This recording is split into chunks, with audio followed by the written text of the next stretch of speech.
Good afternoon. My name's Bob Gretz, G-R-E-T-Z. I'm a senior air safety investigator with the National Transportation Safety Board, Office of Aviation Safety, Northeast Region. I'm based here in New Jersey. This morning about 10:30, the NTSB received notification from the FAA that a plane had crashed on 287 in Morris Township about 10 a.m.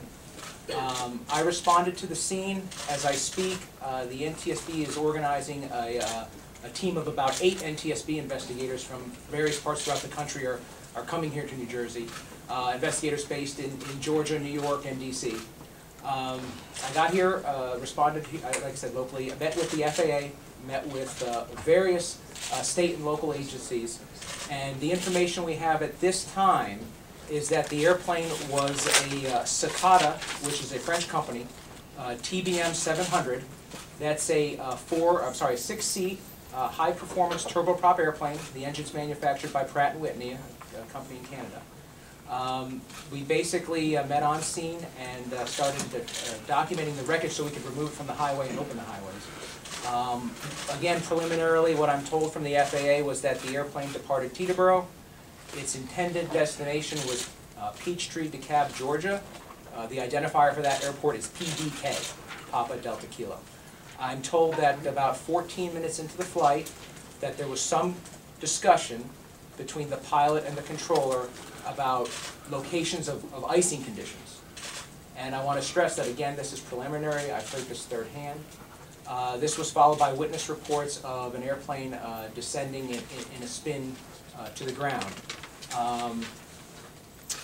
Again, with this preliminary information, this is day one of an NTSB investigation that usually lasts 6 to 12 months. We look into 3 main areas: the pilot, the machine, and the environment. With regards to the pilot, we'll look into recent and overall experience. With the machine, we'll look at recent and overall maintenance. And of course, with the environment, we'll look into that report of icing conditions, where it was in relationship to the airplane. We'll also look at weather data, air traffic control handling of the airplane, radar data, and any non-volatile memory that might be on the airplane. This airplane did not have a black box. It does not have a flight data recorder or a cockpit voice recorder. However, it does have a GPS, and if we can recover that GPS, we might be able to retrieve some non-volatile memory. We've also notified France and Canada for our procedures and invited them and their respective companies, Cicada and Pratt & Whitney, to participate in the investigation along with NTSB and FAA. There will be a preliminary report on our website, ntsb.gov, usually 5 to 10 business days from the crash. During the next 6 months, as we gather that information, gather factual information, we issue a factual report. That then goes to the actual safety board, which is a 5-member presidential appointee panel, and the actual safety board issues the probable cause. So I want to stress that this is a 6 to 12-month process, and we're in day one. The last piece of information I wanted to share is, I know there's some information out there in the media. At this time, we're told that there was 2 male adults on the plane, 1 female adult on the plane, 2 children, and 1 dog. We're not releasing the names. We're deferring to the medical examiner to make positive identification, notify the families, and release the name. And with that, I can take questions before I turn it over to the state police. What about on the ground? Any cars, any homes, anything? Luckily I was heard that there were no injuries on the ground. I did hear that on the southbound side of 287, I believe that a pickup truck just missed the airplane. But luckily, with 287 being a very heavily traveled highway, there were no ground injuries. Does it look like he was avoiding the homes? What I'm told by witnesses is that it was in an uncontrolled spin to the ground. Does this aircraft have any history of problems? Not that I'm aware of. This is only the 2nd fatal one that I've worked in 13 years, and I'm not aware of a trend or anything like that. Sir, can you describe the magnitude or distance of the debris field? We understand, according to witnesses, the aircraft broke up in midair. There's a wing hanging in a tree. We've seen police and firefighters and other personnel searching the wooded areas for more debris. Can you give us that description, if you could? That's a very good question. We have received conflicting witness reports. Some say that the entire airplane made it all the way to the ground. Others say that during that downward spin, that it did break up in flight as it was descending. The wreckage is spread over approximately a half mile, beginning in the Morristown area, obviously crossing both 287 south and north over to the other side of the road. So we are looking at a debris path of about a half mile. Can a plane break apart in a spin? Is there enough force that could cause that to happen? And Or something else? So that'll be one of the things that our engineers will look at once they can obtain the radar data and hopefully maybe some non-volatile memory from the GPS. We'll get a better idea of a flight path and what kind of loads were imposed on the airplane during that descent. So where did you get how it landed on 287? Did it land on one of the roadways in the median? Was it going across the road? Preliminary from what I've seen is the tail section ended up in the residence in the Morristown area. It seemed to initially impact the southbound side of 287, but come to rest more on the northbound side of 287, with the cockpit and a good portion of the fuselage being more on the northbound side. You said the tail section landed on a residence? I believe it's near a tree. I believe there's part of a wing and a tail not on a house, but in a residential area. Did it come straight down or at an angle? That I don't know. I'm sorry. Hi. A witness was telling us that the front part of the plane, as it was spiraling out of control, came apart and came down first. In general, what would cause that to happen in a plane crash like that? That's a good question, and again, we're hearing conflicting reports. I heard that another witness said that a wing came off first and not the front part. So that's something that we really have to, at this point, the short answer is we don't know. We have to get radar data and GPS data and maybe get a better understanding of how the airplane came down and if it did come apart in flight, how it began to come apart. Can you know anything about the pilot's Sorry? experience? At this point, we don't know. Can you say who, so you said already, to whom did he report the icy conditions and what might that signify? I mean, how far out did he run? Preliminarily, again, this is third-hand information. I haven't heard the tapes myself, but what I've been told from the FAA is that the airplane was about 17,500 feet, and there was a conversation between the pilot and the controller about icing. Icing was the subject of the conversation, but I don't know further details as to if he was asking where it was or if he was reporting that he might be in some. So that's something that we have to look into. And again, that's just one piece of information of hundreds that we're going to look into. Are you When you talk about icing, can you be more specific? Are you talking about ice within the atmosphere, within the air, or ice buildup on the wings or the aircraft? And again, that's something that I need to listen to the tapes to know. It could be, like you said, it could be ice in certain clouds, or it could be ice on the airplane. And I don't know the extent of that conversation. I just know that there was one about icing. I have no further details. Was that the last conversation? My understanding is yes, that was the last conversation. When did the flight take off from Teterboro? I have the crash at 10:04 and a 14-minute flight. So if you subtract it, that's what I've got. Tell us, could you tell us please something about this trip that they were going on? Do we know why they were going to Georgia? Can you tell us anything about why the family was going there? My understanding, and again preliminarily, was that it was a combination personal business flight. It was a business associate and family of another business associate. I believe we're going to the Atlanta area to attend a meeting. And I think that the family was going to Atlanta for personal reasons. So it's sort of a combination business-personal flight is what I have very preliminarily. Again, day one and third-hand information. Do you know anything about the maintenance of the plane?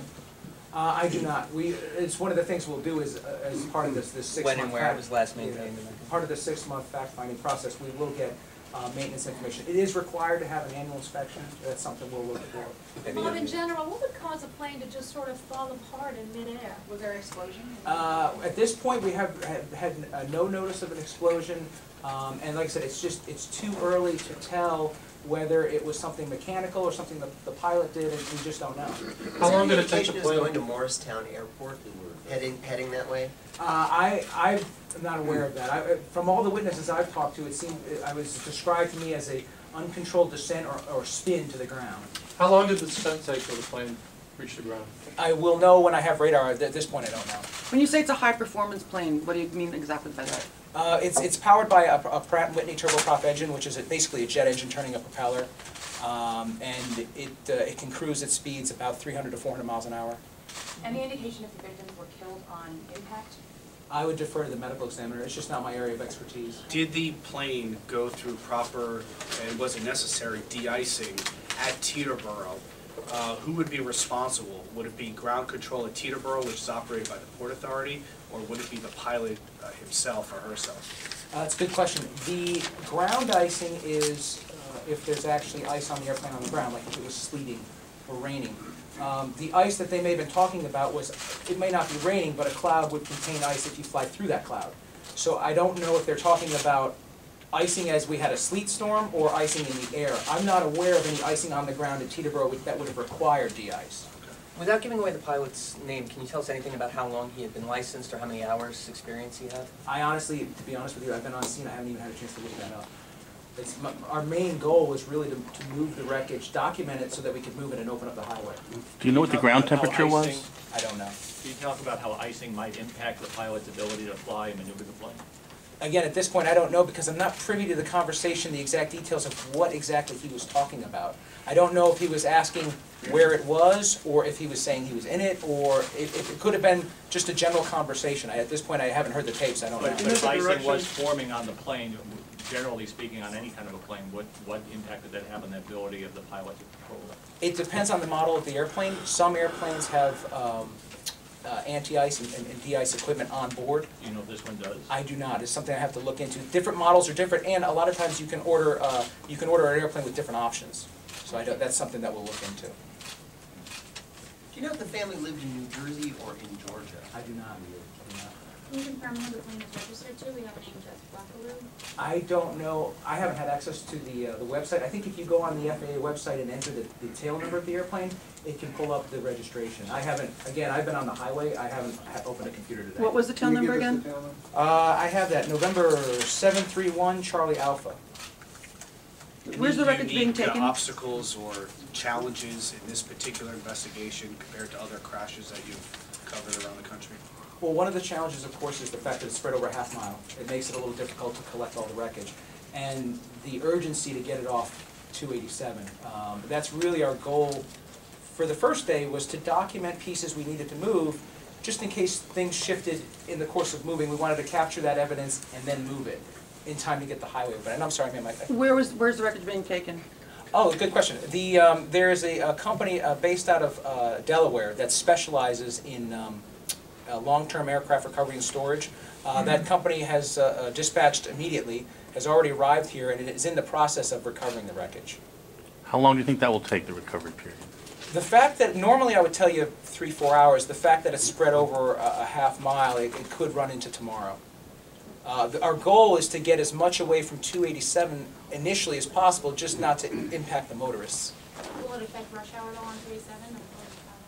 At this point, and I'll let the state police comment more on this, at this point I think we have every lane open on each side except for one, the left lane. So it might impact it somewhat, but when I step down, I'll defer that to the state police. Give an approximate. I'm sorry? Do you know the name of the Delaware company? England Aircraft Recovery. What is it? England Aircraft Recovery, ANGLIN. It's a company that works with the insurance companies and like I said, specializes in aircraft recovery and storage. Do you have an estimated cost of this particular aircraft?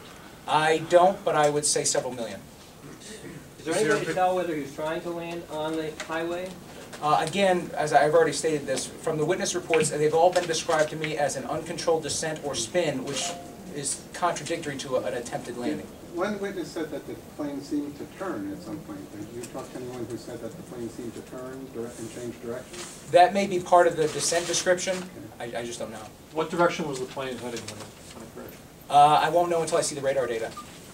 Is there any particular piece, smoking gun if you will, that you're specifically trying to find or look for that could help investigators pinpoint what exactly happened, or is every piece have some value? As far as smoking gun, no, but the pieces right now that are of most value to us that we'd really like to get are the non-volatile memory. Each airplane, again, you can order models with different options, but if there's a GPS on board or if there's also some engine monitoring devices, those, if we can recover those chips, our lab in Washington, D.C. Can possibly extract data. So that's, at this point, that's one of our priorities. If it survived, is to get it and get it to our lab in D.C. Were there any distress signals sent out from either the plane or from possibly any of the cell phones that were on board or anything like that? Not that I'm aware of. I was told that the icing conversation was the last conversation and the airplane disappeared from radar. And how long did that happen before the plane crashed? How many minutes into the flight did the icing conversation happen? That's something, this is something as party to the NTSB investigation, the FAA will provide a transcript and radar data. So what we can do is look at the time on the transcript and compare it with the time of the radar data and we'll have a better picture of that. That's something that takes several days. I mean, it's usually several days before they can even get that to us. Do you know where the victim's remains are being taken? I don't. I would defer everything to the medical examiner. Do you know how many of the victims were found in the fuselage and elsewhere? Again, I don't. I was working more to get the wreckage, the pieces moved off the highway. To be honest with you, we were so busy, I didn't even speak to the medical examiner. I spoke to an associate of his that said that, just let him know that I was deferring questions to the medical examiner's office. How many passengers and how many pounds can these planes carry? I would have to look it up. Each model, just like a car, each model is different, so the exact specifics, having only been working this accident for 3 hours now, it's just something that I don't have on me. Well, is there any suspicion or inkling that the plane may have been overloaded? It's one of the areas we'll look into. When I say, you know, the pilot, the airplane, and the environment, weight and balance and fuel on board is something that we always look into. Just in layman's terms, can you talk about what would cause, outside of this accident, what would cause a plane to fall uncontrollably?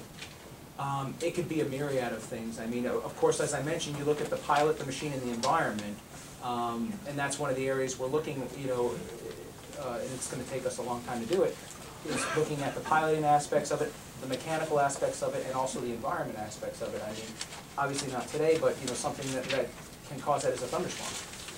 Of course, if you have a mechanical failure, that could cause it. So we're keeping our mind open and we're looking at everything. So is it essentially loss of forward airspeed, which would cause, is it like a stall, or? It all depends on which one of those scenarios. I know you heard the conversation third hand, but the conversation regarding icing, do you know if that was a harried conversation or was that routine? I was told nothing that it was not routine. Basically what the FAA said to me, and literally it was a 7-second conversation between me and the FAA, was, oh, by the way, the last transmission, the pilot and the controller were discussing icing. So he might have been alarmed by that. That's the sense, as opposed to just there's some routine. It wasn't described to me as a distress call. Okay. It was described to me more as a conversation. Oh. When you said the de-icing aspect depends on the plane itself, do you know the year of this plane? Was it up to date? Was it? That's one of the, when we pull up the records and the maintenance information, that's one of the things that we'll look up. The registration number I gave you, that's something you can get right off the internet. As far as the year of manufacture, I just didn't have a chance to pull it up being on the highway. But it's something you can pull up. Obviously, the maintenance records will look at that. And there's two types of de-icing. There's de-icing on the ground where a truck can spray your airplane, and then there's de-icing systems on board the airplane in the air, which can be heating the wings, excreting fluid, or having a boot that expands and contracts to break up the ice. So depending on the model of airplane, there's a whole bunch of ways that you can de-ice an airplane either in the air or on the ground. And if they didn't have those features on the wings, could it cause it to break off like some people are saying it did? Well, and again, we're kind of skipping ahead here because this would assume that the pilot was in ice, and at this point I don't know that. Were they flying VFR or IFR? I believe it was an IFR flight. The FAA says that the pilot had requested a higher altitude. Did the pilot rise in any way? Did the plane rise prior to the accident?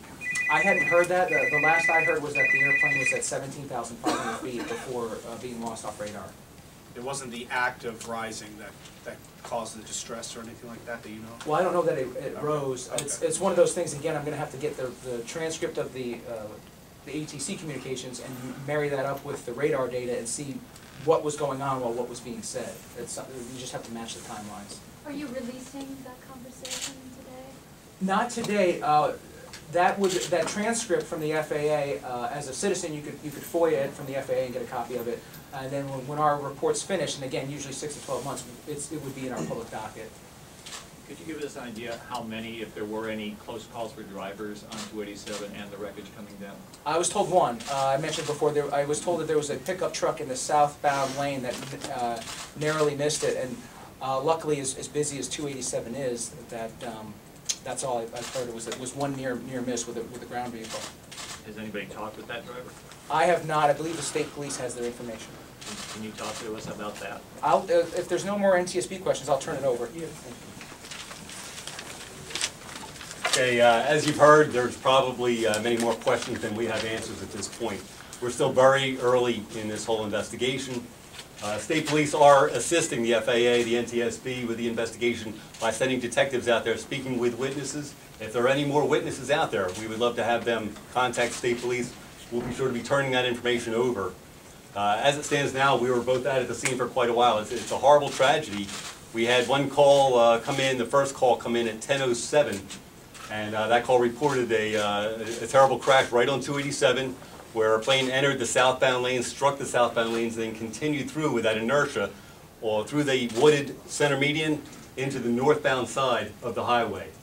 Because of that, we really had most of the highway shut down, both directions, for pretty much since that time forward. Now, at this point, we do have one lane open on the northbound side, 2 lanes open on the southbound side, and they're still trying to recover both pieces of the plane and, unfortunately, the remains of the victims as well.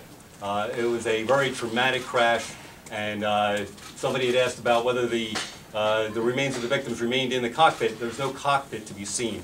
The crash was really very traumatic, and there's wreckage over a very large piece of ground there. We have state police helicopters in the air. They were spotting pieces of wreckage as far as half a mile out from the location of the impact. There's also probably a quarter mile south of that area where there's also some other wreckage. A lot of area to cover, and we've got CSI detectives photographing that evidence out there, helping to collect it, document where it was found, passing all that information along to the NTSB. Well, for the near term, we're looking at highway closures remaining for at least 1 or 2 lanes on that northbound side, probably up through 10 p.m. tonight. The aircraft recovery people will hopefully be done. The medical examiner's office recovery efforts will hopefully be done by then as well. We'll then have, at least hope to have all those lanes open. In the meantime, obviously, very large impact to the traffic during this commuting time. Obviously, the people realize the gravity of the tragedy far outweighs the inconvenience to the motoring public, but we ask people really just take alternate routes. There's other ways to get around. Avoid this area between 33 and 35 on 287.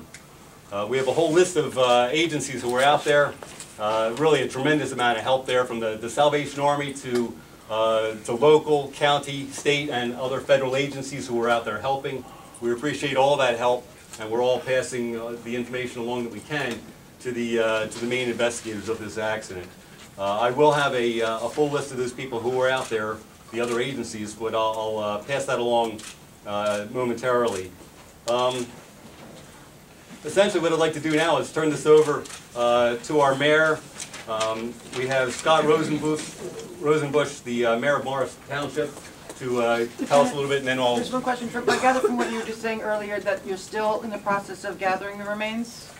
That was the case. When we were out there, it was definitely a traumatic sight, and that's still being done with the Morris County Medical Examiner's Office to be scheduling some autopsies tomorrow.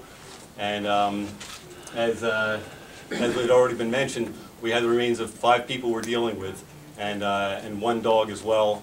So that stuff will all be carried on through probably not only tomorrow, but maybe even the following days. Ted, before you leave, can you also talk about the pickup driver, what he encountered? Did he have to take evasive action? State police, the troopers who were out there have been interviewing all the witnesses they can get a hold of. The witnesses of that particular driver have not been relayed to me right now. We'll try to make some indications of what that person experienced available if that's appropriate. Lieutenant, could you spell your name again one more time? Stephen, S-T-E-P-H-E-N, Jones, common spelling. Anything else? Mayor? Thank you, and thank you, ladies and gentlemen, for coming out this afternoon. I do want to recognize, as the lieutenant did, the tragedy that happened today, and extend condolences from the Township of Morris, all of our elected officials, and all of our residents, to the families that have lost loved ones. There's never a good time to lose a loved one, but at this holiday season, it's particularly difficult for some. So our heart goes out to them, our thoughts and our prayers. I also want to thank all of the agencies who responded today, from the NTSB and the FAA to the state police and their various agencies, various county agencies who are here today with us as well as Municipal Office of Emergency Management, police, fire, and other first responders. We thank the public for their patience. Yes, this is an inconvenience, and it's going to be for another few hours. We appreciate the fact that the NTSB, the FAA, and the state police are doing their due diligence. so that they can get the details to all of your questions if the facts will reveal themselves. I want to thank you all again for coming. One last comment for the press. The NTSB has offered to do an update at 8 o'clock tonight. It will be held here in the Morris Township Town Hall. You are welcome to stay. You are welcome to come back and pick up whatever information they have for you at that time. Thank you very much for attending. Thank you. I'll just go ahead and read through the list of agencies, probably more appropriate for some print there, but we do appreciate everybody who was out there. The New Jersey State Police and New Jersey Office of Emergency Management was out there with lots of assets. As I mentioned, aviation, crime scene investigators, detectives. We also have substantial help from DOT out there, closing lanes down, providing safety on the roadways. DEP, there's some hazmat stuff going on out there, so they're making sure that that's okay. We got the Morris County OEM, Morris County Medical Examiner's Office, Morris County Hazmat Team, Morris County Sheriff's Department, Morris County Prosecutor's Office, Morris Township Fire Department, and OEM. The Morristown Fire Department, Madison Fire Department, Cedar Knolls Fire Department, the Morris Minuteman EMS, and the Salvation Army providing food to some of the emergency workers out there. Any further questions? What's the total on that, Lieutenant? Well, total people is going to be well over 100. No, I know what the total agencies. Looks like we have about 15. That's more than just about 100 you're saying you're out there right now?